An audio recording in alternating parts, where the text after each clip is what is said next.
जय जय शङ्कर हर हर शङ्कर जय जय शङ्कर हर हर शङ्कर जय जय शङ्कर हर हर शङ्कर जय जय शङ्कर हर हर வேதமதம் தெய்வத்தின் குரல் 2ஆம் பாகம். விவாகம். எடுத்து சொல்லி பயன் உண்டா? மிளகாய்க்கு நெய் விட்டு காரத்தை சமனம் பண்ணுகிறார் போல் பிரகிருதி வேகங்களுக்கு விவாகாதி சம்ஸ்காரங்களால் சமனம் உண்டாக்கப்படுகிறது. மிளகாயே இல்லாமல் இல்லை, அது இருக்கிறது. ஆனால் அதன் காரம் குடலை எரிக்காதபடி நெய் விட்டிருக்கிறது. லௌகிகமான சரீர சம்பந்தமான சௌக்கியம் கிரகஸ்தாசிரமத்தில் இருக்கத்தான் செய்கிறது.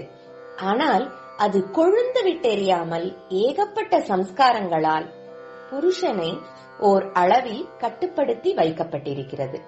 ஸ்திரீக்கோ பாதி பிரத்யத்தோடு கற்போடு கூடின கிரகரட்சணை என்ற ஒன்றே இத்தனை சம்ஸ்காரத்துக்கும் சமமாய் இருக்கிறது. இது நமக்கு மனசில் பட்டுவிட்டால் போதும். நாம் இந்த தேசத்தில் ஆத்ம ஸ்வேயோ லட்சியம் எந்த நாளும் வீணாகிவிடக் கூடாது என்று ஹிருதய சுத்தத்தோடு நினைத்து பகவானை பிரார்த்தனை பண்ணிக்கொண்டு அருள் துணையை நம்பி எடுத்து சொல்லிக்கொண்டே இருந்தால் என்றைக்காவது ஒரு நாள் வழி பிறக்கும். இப்போது போகிற போக்கிலே முடிவான ஒரு நிலையில் போய் முட்டி கொண்டு கடைசியில் இது அத்தனையும் அனர்த்தம்தான் என்று என்றைக்காவது ஜனங்கள் விழித்துக் கொள்கிற போது மீள்கிற வழி எது என்று தெரிவதற்காக நாம் சாஸ்திரத்தில் உள்ளதை சொல்லிக் கொண்டேதான் இருக்க வேண்டும். வர்ணாசிரமம், பால்ய விவாகம் முதலானதுகளை பற்றி சொல்லி என்ன பிரயோஜனம்? அநேகமாக இவற்றில் 3/4 வீசம் போய்விட்டதே. பல விஷயங்களில் ராஜாங்க சட்டமே சாஸ்திரத்துக்கு மாறாக வந்துவிட்டதே என்று கேட்கலாம். வாஸ்தவம்தான். அநேக விஷயங்களில் சட்டமே வந்து கையை கட்டித்தான் போடுகிறது. செகுலர் ஸ்டேட் என்று நம் ராஜாங்கத்துக்கு பேர் சொல்கிறார்கள். மத சார்பில்லாதது என்று இதற்கு அர்த்தம் சொல்கிறார்கள்.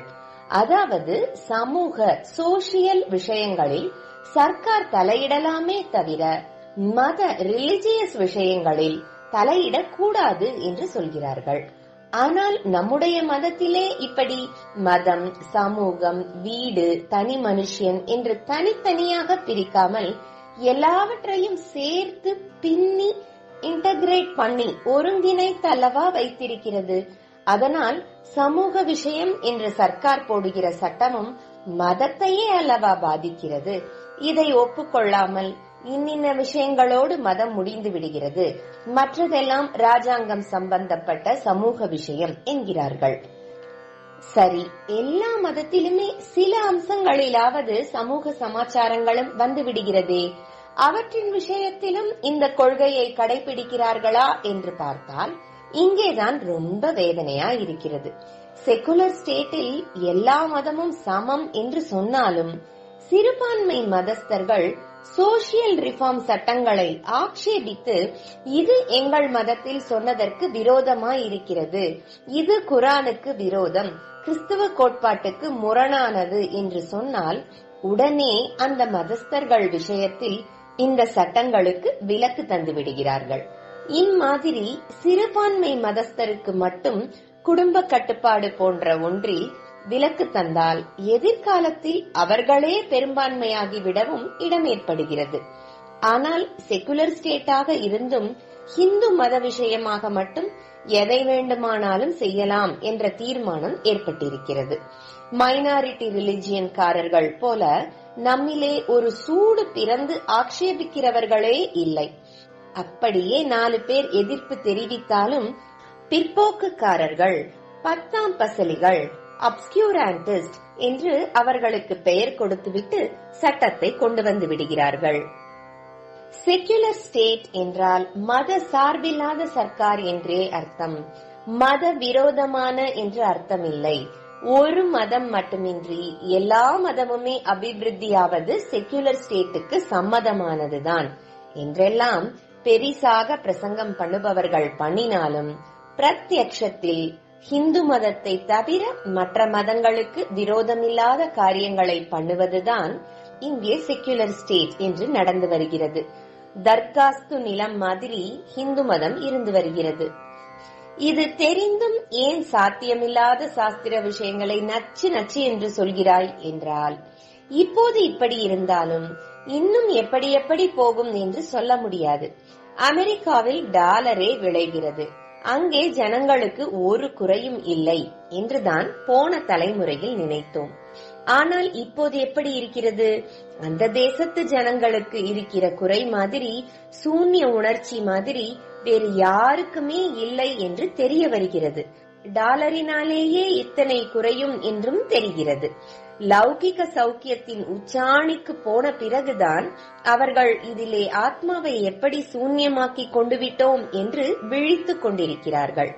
டாலரில் மிதந்ததால் எத்தனை குடி, கொள்ளை, கொலை, விபச்சாரம் முதலிய தப்புக்களில் போய் விழுந்து விட்டோம் என்று உணர ஆரம்பித்திருக்கிறார்கள். கடைசியில் மனசில் நிம்மதி இல்லையே, சாந்தி இல்லையே என்று நம்முடைய யோகம், ஞான விசாரம், பஜனை முதலானவற்றுக்கு கூட்டம் கூட்டமாக வந்து கொண்டிருக்கிறார்கள். இதிலிருந்து 2-3 தலைமுறைகளுக்கு நல்லதாகவே தோன்றி வந்த ஒன்று அப்புறம் தலை தெறிக்க போன பிறகு அனர்த்தமானது என்று தெளிவாகிறது. அப்போது ஜனங்கள் விமோசனத்துக்கு ஓடுகிறார்கள் என்று தெரிகிறதல்லவா?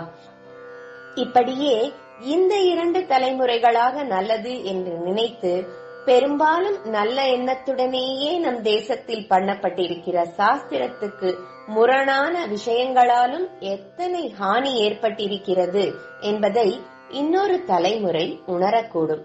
இப்போது கூட ஆங்காங்கே இந்த உணர்ச்சி கொஞ்சம் தலை தூக்கி கொண்டுதான் இருக்கிறது.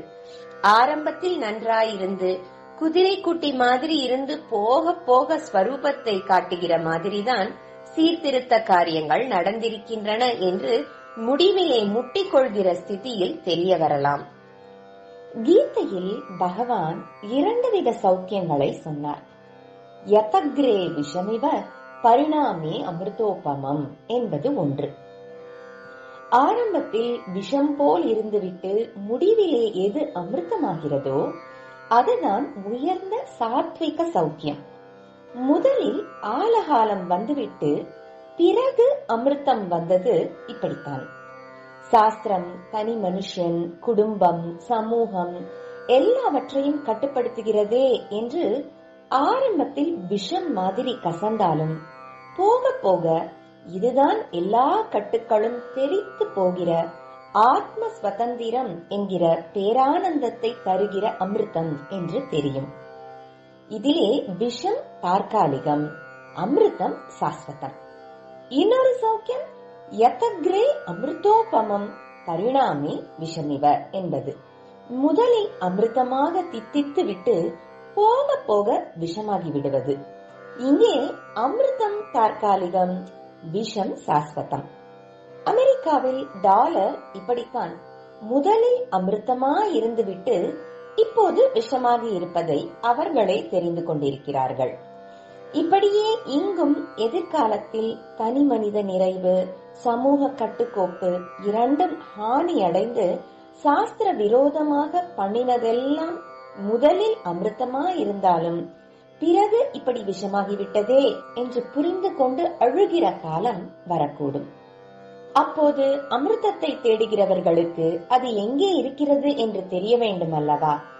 இப்போது நாம் பண்ணுகிற மாறுதல்கள் தான் முற்றி அவர்களுக்கு விஷம் தலைக்கேறிய ஸ்திதி ஏற்பட போகிறபடியால் இதை அமிர்தம் எங்கே இருக்கிறது என்பதை அவர்களுக்கு தெரிவிக்க வேண்டியது நம் கடமை.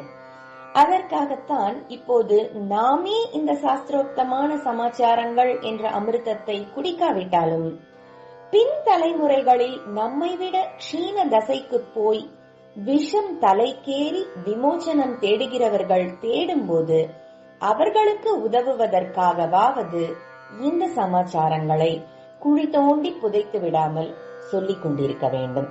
இந்த தீபம் வருங்காலத்திலாவது வழிகாட்ட விட வேண்டும்.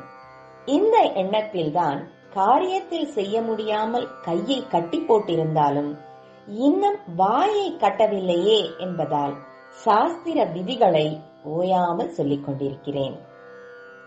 ஜெய ஜெய சங்கர, ஹர ஹர சங்கர, மகாபெரியவா சரணம். जय जय शङ्कर हर हर शङ्कर, जय जय शङ्कर हर हर शङ्कर, जय जय शङ्कर हर हर शङ्कर।